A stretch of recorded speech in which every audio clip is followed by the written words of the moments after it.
Hi friends, இன்னைக்கு pregnancy mini விலாகில் வந்துட்டு iron injection போடுறதுக்காக கிராம சுகாதார நிலையம் வந்திருக்கேன். எனக்கு பிளட் கவுண்ட் 9.2 தான் இருக்குது. ஸோ அதனால் டாக்டர் எனக்கு 4 அயன் இன்ஜெக்ஷன் சஜஸ்ட் பண்ணியிருக்காங்க.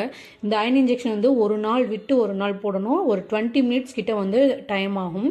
இன்ஜெக்ஷன்லாம் போட்டு வீட்டுக்கு வந்ததுக்கப்புறம் லஞ்சுக்கு ரைஸ், வாவல் மீன் வறுவல், குழம்பு, அதுக்கப்புறம் நிறைய பூண்டு நல்லெண்ணெல்லாம் போட்டு சவரொட்டி அம்மா பண்ணி வச்சுருந்தாங்க. என்னோடய ஃபஸ்ட்டு ப்ரெக்னன்சியில் எனக்கு எந்த கஷ்டமும் இல்லை. இந்த மாதிரி மெனக்கெட்டு நான் எந்த ஃபுட்டும் நான் எடுத்துக்கவும் இல்லை. சவரொட்டிலாம் தொட்டு கூட பார்க்கல. ஆனால் இந்த செகண்ட் ப்ரெக்னன்சியில் நான் அயன் ரிச் ஃபுட்டாக பார்த்து எடுத்துக்கிட்டாலும் எவ்வளோ மெனக்கெட்டாலும் இந்த அயன் இன்க்ரீஸ் பண்ணுறதுல எனக்கு பெரிய மண்டக்காய்ச்சலாக இருக்குது. நான் ரொம்ப டயர்டாகவே ஆகிட்டேன். ஒரு வழியாக சாப்பிட்டுட்டு இன்றைக்கி எனக்கு ஒரு மெஹந்தி ஆர்டர் புக்கிங் இருக்குது. கிளைண்ட் வேறு வந்துடுவாங்க. ஸோ அதனால் கடைக்கடன் சாப்பிட்டுட்டு வந்தேன்.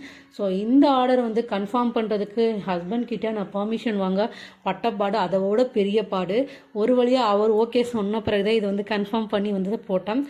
ஸோ இன்னைக்கு டே எனக்கு இப்படி தான் போச்சு. ஸோ இந்த மினி விலாக் உங்களுக்கு பிடிச்சிருந்தா மறக்காமல் லைக் பண்ணுங்கள். பாய்.